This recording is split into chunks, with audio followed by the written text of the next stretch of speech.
Hi friends, welcome to અભ્યાસો learning. વિદ્યાર્થી મિત્રો, આજના લેક્ચરની અંદર આપણે કેમિસ્ટ્રીનું જે પેપર છે એમનું સોલ્યુશન કરવાનું છે. તો વિદ્યાર્થી મિત્રો, તમારા માટે ખૂબ અગત્યનું છે, કારણ કે કેમિસ્ટ્રીના જે ક્વેશ્ચન છે રેડી, એ આમ જોવા જઈએ તો વન લાઇનર જ છે. મોટાભાગના દરેક એમસીક્યુ છે એ વન લાઇનર છે. તો તમે થિયરી જેટલી રીડ કરશો રેડી, એટલું તમને હેલ્પફુલ થશે. તો આપણે સ્ટાર્ટ કરીએ. ફર્સ્ટ એમસીક્યુ છે તો કે શૂન્ય ક્રમની પ્રક્રિયા. જો અહીંયા તમને કીધું છે કે શૂન્ય ક્રમની જે પ્રક્રિયા છે રેડી, એમાં પ્રક્રિયાનો દર એટલે કે રેટ ઓફ રિએક્શન છે એ કોનાથી સ્વતંત્ર હોય છે. તો આપણને ખ્યાલ છે કે રેટ ઓફ રિએક્શન છે રેડી, એના માટે આપણે શું કરીએ છીએ. માની લો કે મારી પાસે કોઈ રિએક્શન છે કે ભાઈ જેમાંથી આરમાંથી પ્રોડક્ટ બને છે, પ્રક્રિયકમાંથી નિપજ બને છે. તો શૂન્ય ક્રમની પ્રક્રિયા હોય તો એનો મતલબ શું થશે કે સર એના માટે જે પ્રક્રિયાનો વેગ છે એ કે ઇન્ટુ આર ઝીરોની જીરો ઘાત થશે. કે ઇન્ટુ આર ઝીરોની જીરો ઘાતનો મતલબ શું થશે કે ભાઈ કોઈ વસ્તુની જીરો ઘાત એટલે એનો મતલબ 1 થશે. તો અહીંયા રેટ ઓફ રિએક્શન છે એ માત્ર કે ઉપર ડિપેન્ડ કરે છે. તો આપણે કહી શકીએ કે શૂન્ય ઘાત છે જે દર્શાવે છે કે પ્રક્રિયકની સાંદ્રતાથી સ્વતંત્ર છે. સો કરેક્ટ ઓપ્શન બનશે સાંદ્રતા, ઓપ્શન એ બનશે. આગળ વધીએ. ન્યુક્લિયોફિલિક વિસ્થાપન પ્રક્રિયાઓ છે તરફ હેલો આલ્કેનની પ્રક્રિયાનો સાચો ક્રમ જણાવો. હેલો આલ્કેન છે, હેલો આલ્કેન રેડી, આપણી પાસે આર એક્સ હોય, આર એક્સ હોય, એમાં આર છે એ આંશિક ધન વીજભારિત હોય, એક્સ છે એ આંશિક ઋણ વીજભારિત હોય રેડી. તો હેલો આલ્કેનનો જે એક્સને રિમૂવ કરવો છે તો તમે કયા હેલોજન છે રેડી એને ઇઝીલી રિમૂવ કરી શકો છો. તો કે જેમની બંધ એન્થાલ્પી ઓછી હોય, જેમનું સાઇઝ મોટી હોય. તો સૌથી સરળ છે કે જેનું કદ મોટું હોય, એટલે આયોડિન છે, આયોડિન એમનું કદ મોટું છે એટલે એને સરળતાથી દૂર કરી શકાય. એની બંધ એન્થાલ્પી પણ ઓછી છે. બંધ એન્થાલ્પી ઓછી હોય એનો મતલબ કે એ સરળતાથી રિમૂવ થઈ શકે છે, દૂર થઈ શકે છે. અને એના એક ઓપોઝિટ જોઈએ ફ્લોરિન. તો કે ફ્લોરિનનું કદ નાનું છે, બંધ એન્થાલ્પી વધારે છે, તો એને રિમૂવ કરવો થોડોક ડિફિકલ્ટ બનશે. તો સાચો ક્રમ આપણા માટે R I, R B R, R CL, R F જોવા મળશે. ડન. આગળ વધીએ નેક્સ્ટ ક્વેશ્ચન તરફ. તો CH3 CH2 CH2 બીઆરનું આઈયુપીએસી નામ બહુ સિમ્પલ છે. 3 કાર્બનવાળી રચના છે અને બ્રોમિન ડાયરેક્ટ જોડાયેલો છે. અને બ્રોમિન છે પહેલા કાર્બન ઉપર જોડાયેલો છે રેડી, તો 1 બ્રોમો પ્રોપેન બનશે. બહુ સિમ્પલ ક્વેશ્ચન પૂછી લીધો છે રેડી.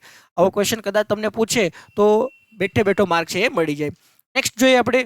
તો કે નીચેમાંથી કયો આલ્ડોઝનું ઉદાહરણ છે. જો વિદ્યાર્થી મિત્રો, આલ્ડોઝનો મતલબ શું થશે કે જેમાં આલ્ડિહાઇડ સમૂહ છે, CHO સમૂહ છે જોડાયેલો હોય રેડી. કીટોઝનો મતલબ જેમાં કીટોન સમૂહ છે જોડાયેલો હોય. તો રિબોઝ છે, રિબોઝ રેડી, એ આલ્ડોઝ છે, યાદ રાખજો. રિબોઝ છે, રિબોઝ રેડી, એ આલ્ડો પેન્ટોઝ છે. મતલબ 5 કાર્બન ધરાવતી રચનાવાળો આલ્ડિહાઇડ છે રેડી, આલ્ડોઝ. CHO એમાં સમૂહ છે જોડાયેલો છે. બાકી ફ્રુક્ટોઝ છે એમાં કીટોન હોય છે. ઝાઇલ્યુલોઝ છે એમાં પણ કીટોઝ હોય છે. અને તમને છેલ્લો એક્ઝામ્પલ આપ્યો છે ડાયહાઇડ્રોક્સી એસિટોન રેડી, એ પણ સરળ કીટોન છે.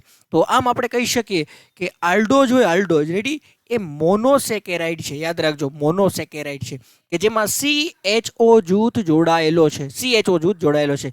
અને કીટોઝ હોય, કીટોઝ એમાં C=O એટલે કે કીટોન જૂથ છે એ જોડાયેલો જોવા મળે છે. તો આમ આપણે કહી શકીએ કે આલ્ડોઝનું એક્ઝામ્પલ છે એ રિબોઝ છે. આલ્ડોઝનું જે એક્ઝામ્પલ છે એ રિબોઝ છે.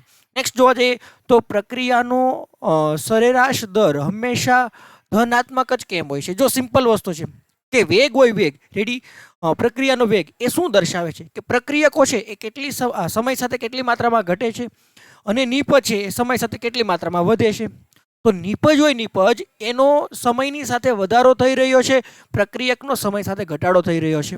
તો પરિણામે આપણે શું કરીએ છીએ કે ભાઈ આપણી પાસે કોઈ રિએક્શન હોય તો એમાં તમે લખી શકો છો કે -dA/dt બરાબર -dB/dt બરાબર +dC/dt પ્લસ dd/dt થશે. તો તમારી પાસે અહીંયા નીપજ છે, નીપજ રેડી, એની સાંદ્રતા સમય સાથે વધે છે. તમે એનો જે ગ્રાફ ડ્રો કરો, ગ્રાફ, તો તમને વધારે આઈડિયા આવશે. એટલે ગ્રાફ છે, ગ્રાફ રેડી, એનો કંઈક આવો ગ્રાફ મળશે તમને. પ્રક્રિયકો અને નિપજ માટે કંઈક ગ્રાફ છે તમને આવો મળશે. પ્રક્રિયકો અને નિપજ માટેનો જે ગ્રાફ છે આવો મળશે. અહીંયા જે આ પ્રક્રિયક નિપજ માટેનો જે ઉપરનો જે ગ્રાફ છે એ નિપજ માટે છે, અને નીચેનો ગ્રાફ છે એ પ્રક્રિયક માટે છે. પ્રક્રિયક માટે સમય સાથે એની જે સાંદ્રતા છે, સમય સાથે સાંદ્રતા છે રેડી, સમય સાથે સાંદ્રતા આપણે સી લખી નાખીએ, સાંદ્રતા કોન્સન્ટ્રેશન રેડી, એ આ રીતે કંઈક જોવા મળે છે. તો આપણે કહીએ કે પ્રક્રિયકો માટે બાદબાકીની નિશાની છે અને નિપજો માટે છે એમાં પ્લસ એટલે કે ધન છે એ જોવા મળે છે. અહીંયા પ્રક્રિયકોની સાંદ્રતા ઘટે છે એટલે આપણે લખીએ કે માઇનસ માઇનસ પ્લસ થઈ શકે એટલા માટે આપણે હંમેશા સરેરાશ દર છે એ ધનાત્મક હોય છે એટલા માટે આપણે માઇનસ સાઇન છે એ ઉમેરીએ છીએ. સો ઓપ્શન બી કરેક્ટ બનશે. એમાઇન્સ તૈયાર કરવા માટે ગેબ્રિયલ સંશ્લેષણ છે, ગેબ્રિયલ થેલેમાઇડ હોય, ગેબ્રિયલ થેલેમાઇડ રેડી, એમાં ગેબ્રિયલ સંશ્લેષણ પદ્ધતિમાં મધ્યવર્તી નિપજ કઈ છે? તો સિમ્પલ છે થેલેમાઇડ. યાદ રાખજો, થેલેમાઇડ હોય, થેલેમાઇડ રેડી, એમાંથી પ્રાથમિક એમાઇન બનતો હોય છે. આખી રિએક્શન મેં અહીંયા તમને આપેલી છે રેડી, પણ તમે ખાસ યાદ રાખજો, ગેબ્રિયલ સંશ્લેષણ આવે તો એમાં થેલેમાઇડમાંથી પ્રાથમિક એમાઇન બનાવવામાં આવે છે. તો આપણે લખી નાખીએ ઓપ્શન સી, થેલેમાઇડ છે એ કરેક્ટ ઓપ્શન બનશે. ડન. ઇથરના કયા સંયોજનો છે જે વ્યુત્પન્ન તરીકે ગણવામાં આવે છે, ડેરિવેટિવ્સ? ઇથર શેમાંથી મેળવવામાં આવે છે? તો જો વિદ્યાર્થી મિત્રો, પાણી હોય, પાણી રેડી, એની અંદર જે બે હાઇડ્રોજન છે એ હાઇડ્રોજનનું વિસ્થાપન આલ્કાઇલ સમૂહ દ્વારા કરવામાં આવે અથવા એરિન સમૂહ દ્વારા કરવામાં આવે તો તમને ઇથર મળે છે. તો પાણીના ડાયલ્કિલ વ્યુત્પન્ન તરીકે ઓળખવામાં આવે છે. યાદ રાખજો, ડાયનો મતલબ થશે બે, આલ્કિલનો મતલબ થશે આલ્કાઇલ સમૂહ રેડી, અથવા એરાઇલ પણ આવી શકે છે. તો તમને એરોમેટિક ઇથર છે એમ પ્રાપ્ત થશે. તો આમ આપણે કહી શકીએ કે પાણીની અંદર રહેલા બે હાઇડ્રોજનનું વિસ્થાપન આલ્કિન અથવા તો એરિન દ્વારા કરવામાં આવે તો તમને ઇથર પ્રાપ્ત થાય છે. તો આમ યાદ રાખીએ આપણે પાણીમાંથી આપણને પ્રાપ્ત થતો હોય છે. કયા પ્રકારનો એમાઇન છે રેડી જે વધુ બેઝિક નેચર ધરાવે છે? તો સિમ્પલ વસ્તુ છે, યાદ રાખજો, એલિફેટિક એમાઇન્સ. એલિફેટિક એમાઇન હોય એમાં જે નાઇટ્રોજન હોય રેડી, એ પ્રોટોનને મેળવવા માટેની ક્ષમતા વધારે ધરાવે છે, પરિણામે એનું બેઝિસિટી છે, બેઝિકતા છે એ વધારે છે. તો આપણે લખી શકીએ એલિફેટિક એમાઇન્સ રેડી. બહુ ઇઝી ક્વેશ્ચન પૂછેલો છે, તો આ રીતના ક્વેશ્ચન તમે ઇઝીલી સોલ્વ કરી શકો છો. એનિલિન એ કયા પ્રકારનું સંયોજન છે? જો એનિલિન શું છે તો કે બેન્ઝીન ઉપર NH2, એરોમેટિક સંયોજન છે. એરોમેટિક સંયોજનો સુગંધીદાર હોય છે. યાદ રાખજો, એરોમેટિક એમાઇન્સ હોય ને, એરોમેટિક એમાઇન્સ એ સુગંધિત એમાઇન્સ તરીકે ઓળખવામાં આવે છે રેડી. તો આ વસ્તુ ખાસ યાદ રાખજો, એરોમેટિક એમાઇન્સ છે એનિલિનનું ફોર્મ્યુલા બેન્ઝીન ઉપર NH2 થશે. CH3CH2Br એ સંયોજનનું IUPAC નામ જણાવો. આ ક્વેશ્ચન પણ થોડી વાર પહેલા આવી ગયો, એના જેવો જ છે કે બે કાર્બન વાળી રચના છે અને Br જોડેલો છે તો બ્રોમો ઇથેન મળશે. બહુ સિમ્પલ ક્વેશ્ચન પૂછેલો છે રેડી, તો આપણને આ આવડી જવો જોઈએ. બ્રોમો ઇથેન છે એ આન્સર આવશે. નેક્સ્ટ જોવા જઈએ તો કે સંખ્યાત્મક ગુણધર્મો રેડી, કોલિગેટિવ પ્રોપર્ટીઝ હોય થી સંબંધિત આણ્વીય દળની ગણતરી કરવા માટે કઈ ધારણા છે એની જરૂર પડે છે? તો સિમ્પલ વસ્તુ છે કે ભાઈ આપણે આણ્વીય દળ છે એની ગણતરી કરવી હોય તો તમે 4 કોલિગેટિવ પ્રોપર્ટી ભણી ગયા છો. એમાંની જે પ્રોપર્ટી છે રેડી એ સંખ્યા ઉપર આધાર રાખે છે. તો જ્યારે દ્રાવક રેડી એ બાષ્પશીલ હોય અને દ્રાવ્ય હોય એ અબાષ્પશીલ હોય ત્યારે તમને સંખ્યાત્મક ગુણધર્મ છે એ જોવા મળતા હોય. તો યાદ રાખજો, દ્રાવક છે એ બાષ્પશીલ હોવો જોઈએ અને દ્રાવ્ય છે એ અબાષ્પશીલ હોવો જોઈએ. તો આમ આપણે કહીએ કે જે અબાષ્પશીલ દ્રાવ્ય છે એની માત્રા ઉપર ડિપેન્ડ કરે છે. તો સિમ્પલ ક્વેશ્ચન હતો, આપણને બધાને આવડી ગયો હશે. નીચેમાંથી કયા સંયોજનનું યોગ્ય રીતે 2-butane-1-ol છે એ નામ રાખવામાં આવેલ છે? IUPAC નામ પૂછ્યું છે. જો અહીંયા સિમ્પલ વસ્તુ છે, ઇંગ્લિશ નામ ઉપર થોડુંક ધ્યાન આપજો. 2-butane આપેલો છે, N રેડી, N નો મતલબ દ્વિબંધ ધરાવશે, N નો મતલબ દ્વિબંધ ધરાવશે, બ્યુટનો મતલબ 4 કાર્બન ધરાવતો પદાર્થ થશે અને પાછળ ઓલ આપેલું છે એટલે આલ્કોહોલ થશે, OH સમૂહ થશે. તો એવું એક જ તમને આપેલું છે કે જેમાં બીજા કાર્બન ઉપર દ્વિબંધ હોય અને છેલ્લા કાર્બન ઉપર અથવા તો આમ કહીએ તો પહેલા કાર્બન ઉપર તમને OH સમૂહ છે એ જોડાયેલો છે. ડન. બહુ સિમ્પલ ક્વેશ્ચન હતો રેડી, પણ ખાસ ધ્યાન રાખજો, ઘણીવાર અંગ્રેજી નામ ઉપર વધારે ફોકસ કરજો કારણ કે ગુજરાતી નામમાં પ્રોબ્લેમ થઈ શકે છે. સામાન્ય તાપમાન રાસાયણિક પ્રક્રિયાના દરને કેવી રીતે અસર કરે છે? જો તાપમાનની અસર છે રેડી એ આપણે ભણી ગયા છીએ આર્હેનિયસ સમીકરણની અંદર કે જે એક્ટિવેશન એનર્જી ઉપર કામ કરે છે, એક્ટિવેશન એનર્જીને વધારે છે. એક્ટિવેશન એનર્જી છે રેડી એમાં ફેરફાર કરે છે, પરિણામે આપણે કહી શકીએ કે અથડામણની જે આવૃત્તિ છે, અથડામણની આવૃત્તિ Z વડે દર્શાવીએ, અને સક્રિયકરણ ઉર્જા છે એમાં એ ફેરફાર કરે છે. તો તાપમાન વધવાની સાથે સક્રિયકરણ ઉર્જા છે એમાં ફેરફાર થશે, પરિણામે રિએક્શન છે ઝડપથી થતી હોય એવું જોવા મળશે.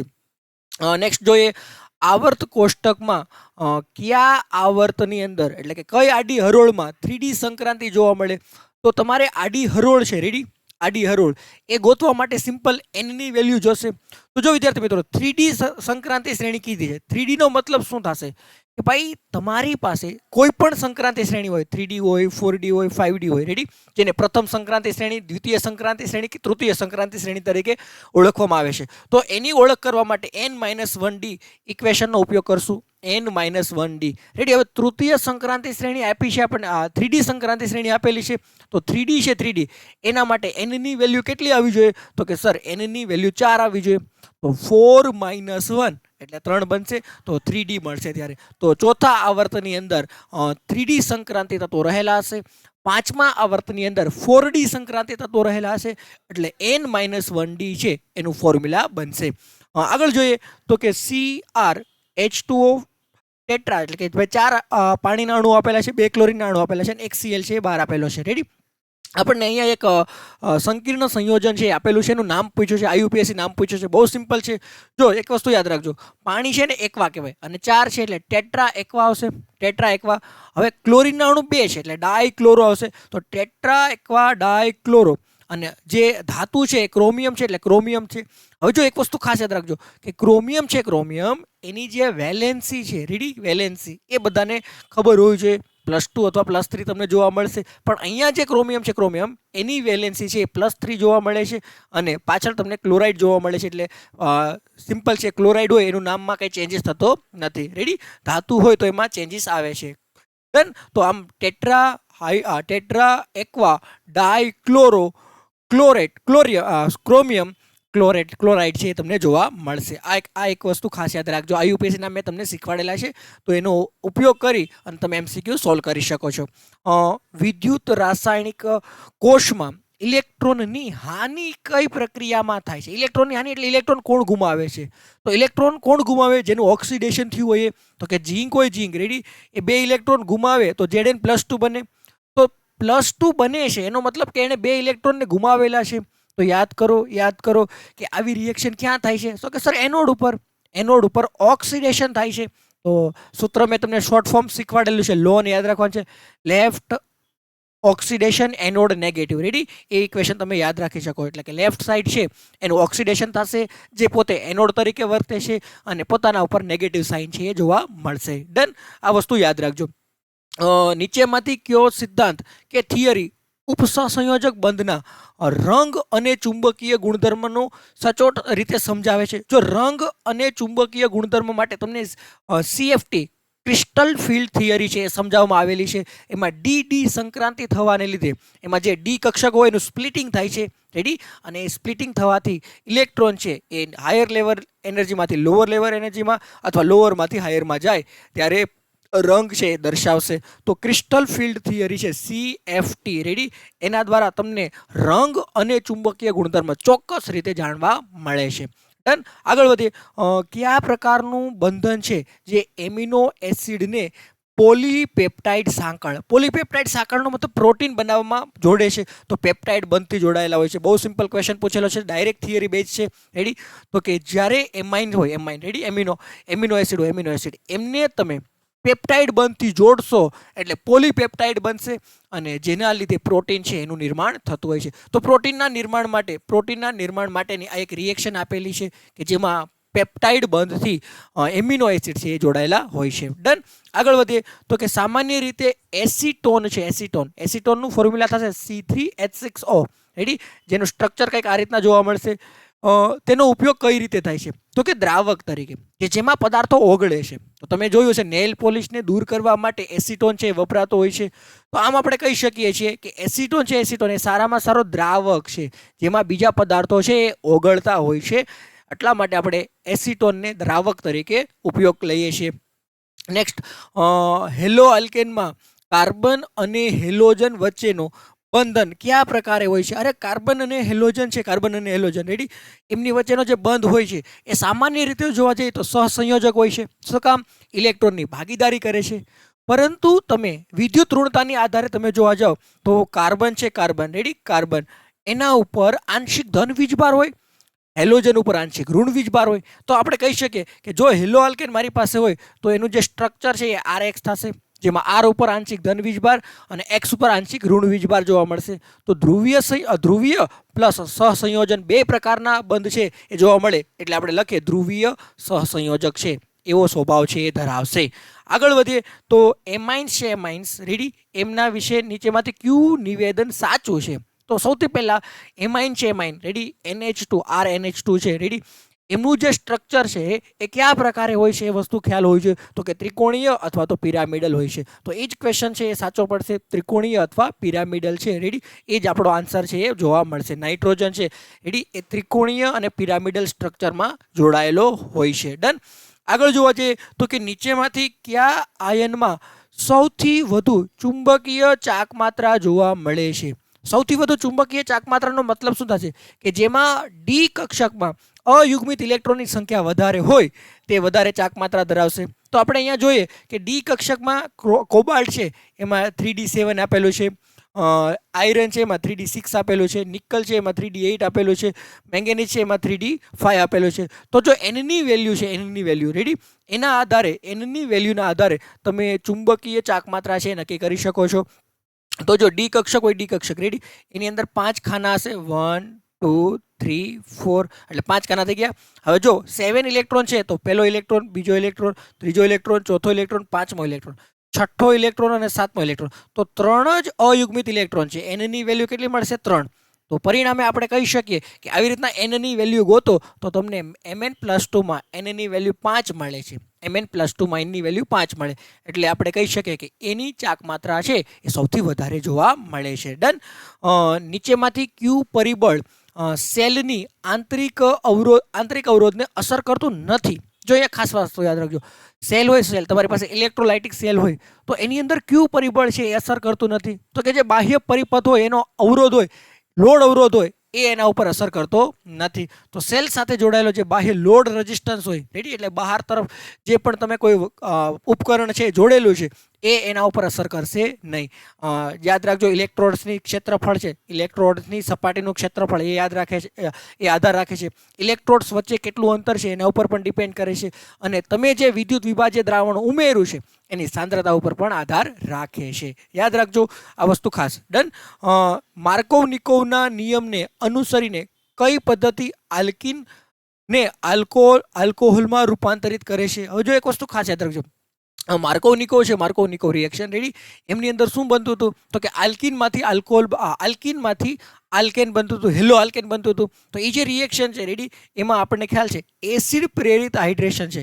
એસિડ પ્રેરિત હાઇડ્રેશન એટલે કે RX રેડી, RX સાથે રિએક્શન કરી અને તમને શું મળે છે? તો કે હેલો આલ્કેન મળે છે. તો માર્કોવ-નિકોવની રિએક્શન છે, માર્કોવ-નિકોવની રિએક્શન, એમાં આપણે શું જોયું હતું કે જે દ્વિબંધ ધરાવતા કાર્બન છે એમાં જ્યાં વધારે હાઇડ્રોજન જોડાયેલો હોય ને, જ્યાં વધારે હાઇડ્રોજન જોડાયેલો હોય ત્યાં નવો હાઇડ્રોજન જોડાશે, અને જ્યાં તમારી પાસે માની લો કે ઓછા હાઇડ્રોજન છે ત્યાં હેલોજન જોડાશે. તો આ જે રિએક્શનમાં CH એની સાથે એક જ હાઇડ્રોજન છે, અહીંયા CH2 સાથે 2 હાઇડ્રોજન છે, તો અહીંયા હાઇડ્રોજન ઉમેરાશે, અહીંયા હાઇડ્રોજન ઉમેરાશે અથવા R સમૂહ ઉમેરાશે, અને અહીંયા શું ઉમેરાશે? અહીંયા ઉમેરાશે X ઉમેરાશે. તો એને માર્કોવ-નિકોવના નિયમ તરીકે ઓળખીએ છીએ. તો આમ એસિડ પ્રેરિત જે હાઇડ્રેશન છે એના દ્વારા તમે મેળવી શકો છો. આગળ વધીએ તો કે શૂન્ય ક્રમની પ્રક્રિયા માટે અર્ધ આયુષ્ય અથવા અર્ધ હાફ લાઈફ ટાઈમ છે એના માટેનું વિધાન સાચું છે. તો સિમ્પલ છે, હાફ લાઈફ ટાઈમનું ઇક્વેશન યાદ રાખવાનું કીધું છે મેં તમને, T1/2 R0/2K. તો પ્રક્રિયક છે, પ્રક્રિયક એની પ્રારંભિક સાંદ્રતાઓ એના સમપ્રમાણમાં હોય છે. સિમ્પલ છે, બહુ ઇઝીલી ઇક્વેશન સોલ્વ થઈ જાય છે જો તમને ઇક્વેશન યાદ હોય તો. બીજું હતું પ્રથમ ક્રમ માટે, ફર્સ્ટ ઓર્ડર માટે. તો ફર્સ્ટ ઓર્ડર માટે શું હતું? તો કે T1/2 બરાબર 0.693/K હતું, કે જે પ્રક્રિયકની પ્રારંભિક સાંદ્રતાથી સ્વતંત્ર છે. ફર્સ્ટ ઓર્ડર રિએક્શનનું પૂછ્યું હોય તો પ્રક્રિયકની પ્રારંભિક સાંદ્રતાથી સ્વતંત્ર છે રેડી, T1/2. ડન. તો વિદ્યાર્થી મિત્રો, નેક્સ્ટ લેક્ચરની અંદર બાકીના જે MCQ છે એને કવર કરશું. આઈ હોપ કે તમને 25 MCQ ક્લિયરલી સમજાઈ ગયા હશે. ના સમજાણા હોય તો એકવાર વિડીયોને રિવાઇઝ કરજો. રેડી? ઓકે, ચલો, ઓલ ધ બેસ્ટ. મળીશું નેક્સ્ટ લેક્ચરમાં. તબ તક કે લીએ બાય બાય, ટેક કેર.